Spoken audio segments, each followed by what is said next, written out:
ధనుసు రాశి. ధనుర్రాశి వారికి గురు ప్రభావం బాగుందండి. అంటే జ్ఞానాన్ని వృద్ధి చేసుకుంటూ ఉంటారు. అంటే లౌకికమైన విషయాల పట్ల శ్రద్ధ చూపిస్తారు. ధర్మ మార్గాల్లోనూ నడుస్తారు మీరు. అంతేకాకుండా మీకు ప్రతి పనిలోనూ ముందంజలో ఉండడము, ఐశ్వర్యప్రదంగా ఉండడము, ముఖ్యంగా గురు ప్రభావం వల్ల మీ రాశి వారికి అధికమైన తెలివితేటలు, ఎదుటి వాళ్ళకి హెల్ప్ చేసే తత్వము, సేవా కార్యక్రమాల్లో పాల్గొనడము, ఇవన్నీ జరుగుతాయండి. ఫైనాన్షియల్గా ఏమాత్రము మీరు ఇబ్బంది పడకుండా ప్రశాంతంగా ఉంటారు. మీకు రావాల్సిన సంపదలు మీకు వస్తాయి. అంతే కాదండి, ఈ యాంకరింగ్ వృత్తిలో ఉన్న వారికి కానీ, గాయకులకు కానీ చెప్పదగ్గ సూచన ఏంటంటే, చక్కగా వాళ్ళకి గుర్తింపు, గౌరవము, అదృష్టము, టెలివిజన్ రంగాల్లో కూడా నటించే అవకాశాలు ఇవన్నీ మీకు ఉంటాయి. అంతేకాదు, మీ 5 గ్రహాలు 3వ భావంలో ఉండడం గ్రేట్ అండి.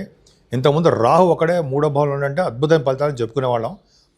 రవి బుధ కుజ శుక్ర రాహువులు ఎంత బ్యూటిఫుల్గా ఉన్నారండి. బుధ రాహువులు కనుక 3వ భావంలో ఉంటే వాళ్ళు జనరల్గా వార్తా సంస్థలో పనిచేసేవారుగా ఉంటారు. ఎలక్ట్రానిక్ కాంపోనెంట్స్ నైపుణ్యం కలిగి ఉంటారు. మీరు జనరల్గా కంప్యూటర్ హార్డ్వేర్ అంటారు చూసారా, వాటిలో కూడా నిపుణత్వం ఉంటుంది. వార్తా సేకరణలో మీరు జ్ఞానవంతులు, ప్రజ్ఞావంతులు కూడా మీరు ఉంటారు. మీ తోబుట్టువుల నుండి సహాయ సహకారాలు విశేషంగా అందుతూ ఉంటాయనడంలో సందేహం లేదండి. పైగా 3వ భావంలో గ్రహాలు ఉన్నాయి కాబట్టి ధైర్యం ప్రసాదిస్తూ ఉంటాడు. కుజుడు రవి ఉన్నారంటే ధైర్యమే. ధైర్యంతో కూడినటువంటి సాహసం, పట్టుదల, తెలివిగా ఉండడము, ముఖ్యంగా మంచి మంచి ఆలోచనలు రావడము, ఈ గొప్ప అదృష్టం అండి. మీరు భూములు కూడా కొనుక్కోవడానికి అవకాశాలు ఎక్కువ ఉన్నాయి. కాకపోతే ఏంటంటే, శని ప్రభావం వలన సెకండ్ హౌస్లో ఫోర్త్ హౌస్లో ఉండడం వల్ల ఫారిన్ యోగం ఉంది. కొంతమందికి ఫారిన్ ఉంటుంది. ముఖ్యంగా మీకేంటంటే చతుర్థ భావంలో శని వల్ల అన్ని పనులు ఆలస్యం అయిపోతూ ఉంటాయి.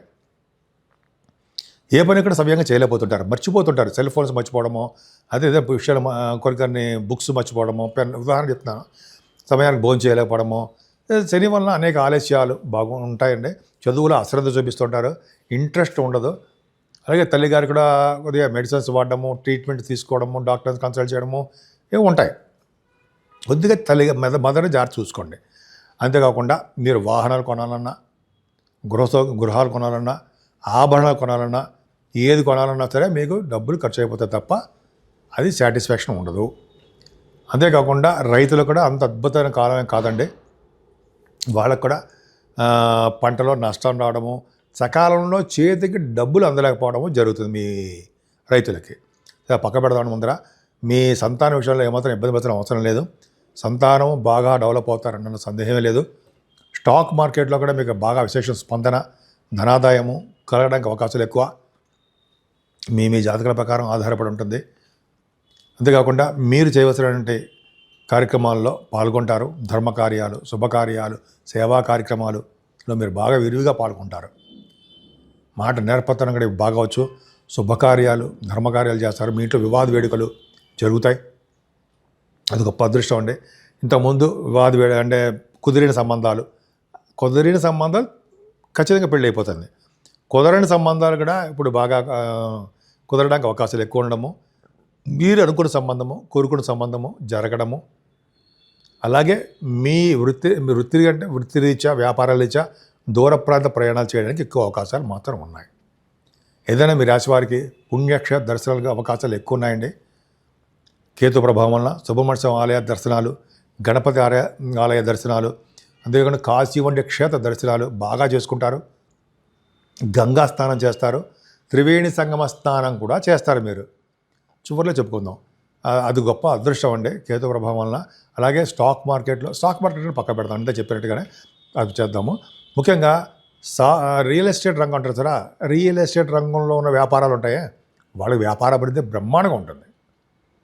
Automobile industries, pharma, coal, iron అంటారు సరే, ఐరన్ అండ్ స్టీల్, వాళ్ళకి ఈ వ్యాపార అభివృద్ధి. మీరు ఏ వ్యాపారం చేసినా, రెస్టారెంట్స్, వాటికి కూడా మంచి యోగవంతంగానే ఉంటుంది. ఆరభావంలో మీ జాతకంలో చూసుకోండి. ఆరభావంలో కానీ చంద్రుడు ఉంటే పాల వ్యాపారం కానీ, రెస్టారెంట్ వ్యాపారం కానీ, మానసిక వైద్యశాలలు కానీ మీ లైఫ్లో టచ్ అవుతాయి. ఎప్పుడప్పుడు చేస్తారు. మీ జాతకంలో ఆరభావంలో చంద్రుడు ఉండాలి. 6th హౌస్లో మీ లగ్నం నుంచి ఆరభావంలో. సరే పక్క పెడదాం కాబట్టి చాలా ఉంటాయి కాంబినేషన్స్ చెప్పడానికి. సరే ఈ విధంగా ప్రొఫెషనల్గా అంటే మీరు చేస్తున్న ఉద్యోగపరంగా కొద్దిగా ప్రాబ్లమ్స్ ఫేస్ చేస్తారు. ఎందుకంటే మీకు శని ప్రభావం ఉంది కాబట్టి, దశమస్థానం కూడా శని చూస్తున్నాడు కాబట్టి, మీరు చేస్తున్న సాఫ్ట్వేర్ రంగ ఉద్యోగస్తులు అనుకోండి, సాఫ్ట్వేర్ రంగ ఉద్యోగస్తుల్లో ప్రమోషన్స్ రాలేకపోవడము, ఎక్కడ ఉన్నాము అంటే అక్కడే ఉన్నాము అనుకోవడము, లేకపోతే మీకు ప్రమోషన్ హైక్ అంటే సరే డబ్బులు పెరగడం అవి ఉండకపోవడము, స్లో అయిపోతూ ఉంటుందండి. మీకు కొంచెం అవి ట్రైనింగే, భగవంతుడు మీకు ఇచ్చిన పరీక్ష అనుకోండి, అంతే. కష్టపడండి, మీకు ఏం కాదు. కొంతమంది ఉద్యోగాలు మానేద్దాం అంటాం, అవి ఏం కాదండి, ఒక ఉద్యోగాలు ఉండండి. ఎందుకంటే మీకు పరీక్షాకాలం అనుకోండి, కొద్దిగా ఎందుకంటే మీకు కొద్దిగా టైం బాగాలేదనుకోవడం అంతే, కానీ మీరు సక్సెస్ అవుతారు భవిష్యత్తులో. రాబోయే కాలంలో శని ప్రభావంలో మీరు ఆలస్యం అయిపోతున్నాయని గవర్నమెంట్ సంబంధించిన ఉద్యోగస్తులు కూడా వాళ్ళు కూడా అంతంత మాత్రంగానే ఉంటారు. బట్ భయపడాల్సిన అవసరమే లేదు, కొద్దిగా జాగ్రత్తగా ఉండండి. అంటే ఉద్యోగం కానీ వ్యాపారంలో మిన్న, అంటే వ్యాపారంలో వస్త్ర వ్యాపారాలు కానీ, స్టేషనరీ వ్యాపారాలు కానీ, రెస్టారెంట్స్ వ్యాపారాలు కానీ, లేకపోతే వేదశాస్త్రాలు సంబంధించిన పండితుల విషయాల్లో కానీ వాళ్ళందరికీ బాగా డెవలప్మెంట్స్ ఉంటాయి. ముఖ్యంగా రియల్ ఎస్టేట్ రంగ వ్యాపారాల్లో బాగా డబ్బు సంపాదించుకోవడానికి అవకాశాలు ఎక్కువ ఉన్నాయి. ముఖ్యంగా మీ ధనుర్రాశి వారికి చెప్పదగ్గ సూచన ఏంటంటే, ఈ మాసం పరమ పవిత్రమైన మాసం, 12 మాసాల్లో కూడా అన్నిటికంటే మాసము ఈ మాఘమాసమే. మాఘమాసంలో చేసినటువంటి దానము, స్నానము విశేషమైన ఫలితాలు ఇస్తాయి. ముఖ్యంగా నదీ స్నానాలకి ప్రాముఖ్యత ఉంది. అందున గంగా స్నానము, ఇంకా ప్రయాగరాజ స్నానం. ప్రయాగరాజ్ అంటే త్రివేణి సంగమం. అక్కడ కనుక స్నానాలు చేస్తే వాళ్ళకి మరుజన్మ ఉండదు, విష్ణులోక ప్రాప్తి కలుగుతుందని చెప్పి పద్మపురాణంలోనూ, అలాగే మాఘమాస పురాణంలోనూ ఉన్నాయి. నేను చెప్పింది కాదు, గురుగారు చెప్పారు. మనకు కూడా మనం పాటిస్తూ ఉంటాం. సరే, అదొకటి పక్క పెడితే, ముఖ్యంగా స్నానం అయిన తర్వాత, ముఖ్యంగా స్నానం చేసే ముందర మీకు తెలియదు ఏముందండి, మనం సంకల్పం చెప్పుకొని స్నానం చేస్తాం కదా, ఆ సంకల్ప స్నానము మోస్ట్ ఇంపార్టెంట్. అంతేకాకుండా మనం చేసేటప్పుడు అంటే దానం చేసేటప్పుడు నువ్వులు దానం ఇంపార్టెంట్. తిలదానము అంటాం. తిలాహ పాప హరాహ అంటే తిలదానం చేసే వాళ్ళకి పాపాలు హరిస్తాయిట. అదొకటి. దీపదానం, వెండితోటి దీపం ఉంటుంది కదా, దీపారాధన చేయడం అదొకటి ఇంపార్టెంట్ అండి. అంతేకాకుండా సుగంధ ద్రవ్యాలు చేసిన వారికి ఇంకా చెప్పాల్సిన అవసరం ఏముందండి, గంధర్వలోక ప్రాప్తి అంటుంటాం, అదొకటి. సువర్ణ దానం, కొంచెం బంగారం, అంటే పౌర్ణమి రోజు కానీ అమావాస్య రోజు కానీ బంగారం దానం, కొంచెం వెండి దానం చేయడం, గోదానము, వస్త్రదానము, అన్నదానము, ఈ దానాలన్నీ చాలా చాలా ఇంపార్టెంట్. ఏ దానం చేయలేకపోయినా సరే చిన్న చిన్న దానాలు, వస్త్రం దానం చేయడం చాలా పవిత్రం. వస్త్రం చేసుకోవడం మనం ఇవ్వగలం కదండి, నువ్వులు ఇవ్వలేమా? నల్ల నువ్వులు కానీ దానం చేసిన వాళ్ళు, గుప్పెడు నువ్వులు దానం చేసిన వారికి ఎన్ని వేల ఆవాలు ఉంటాయో, ఆవాలు కాదు సారీ నువ్వులు ఉంటాయో అన్ని వేల సంవత్సరాలు స్వర్గలోక ప్రాప్తి అని చెప్పి శాస్త్రమే చెప్తుంది కదా, నేను చెప్పడం కాదు. అంతేకాకుండా పద్మపురాణంలో చెప్పింది ఇంకొకటి విషయం ఏంటంటే, మాఘమాస స్నానాల్లో త్రివేణి సంగమస్నానం అమావాస్య రోజు చేయడం.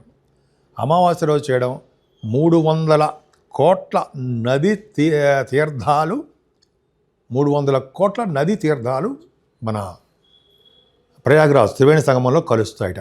ఆ రోజు చూడండి, అసలు చాలా జనాలు ఎక్కువ ఉంటారు. ఆ రోజు స్నానాలు చేసిన వాళ్ళకి మహాపుణ్యము, తిరిగిన లోకాలకి విష్ణులోక ప్రాప్తిని శాస్త్రం చెప్తుంది. ఏ విధంగా చూసినా మనం చేసుకుంటే ఏదో ఎంతో కొంత పుణ్యం. ఏ నది స్థానమే సరే చాలా చాలా పుణ్యమే. ఈ మాఘమాసంలో దానాలకి బాగా ఇంపార్టెన్స్ ఇచ్చారండి. ఏ దానం చేసినా సరే మంచి వృద్ధి కలుగుతూ ఉంటుంది. మీ పిల్లలు భవిష్యత్తులో పిల్లల యొక్క భవిష్యత్తు బాగుంటుంది.